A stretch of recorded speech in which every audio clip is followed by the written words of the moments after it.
I'm Neil Brisley, Associate Professor of Finance at University of Waterloo's School of Accounting and Finance. My research is in corporate finance and governance, incentives and contracting. I'll tell you about some of my work.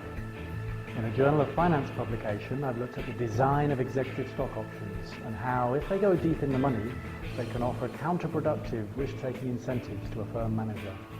But I show how to improve the design of the performance vesting criteria that affect when the manager is allowed to exercise these options, and how this can better motivate the manager to invest in the right kind of projects for the firm over time. Another big question is how executive stock options should be valued.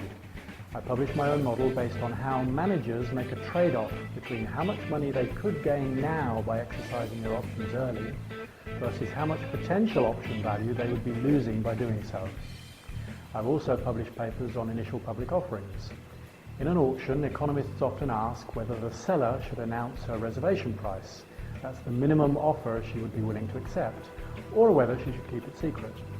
In many auctions, the best answer is to announce the reservation price. Well, an IPO is a type of auction, but we show what is special about this auction and why firms should keep their reservation price secret when issuing shares.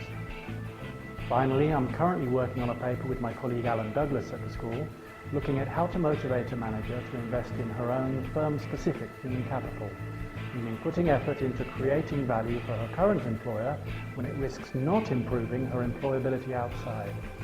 The problem is that the manager might not invest because she's worried that her employer will then exploit her lack of outside options in the future. It turns out that the employer can overcome this problem by letting the manager develop an information advantage, which she can then use to protect her position. There you go, some of the questions finance profs ask when they're not teaching.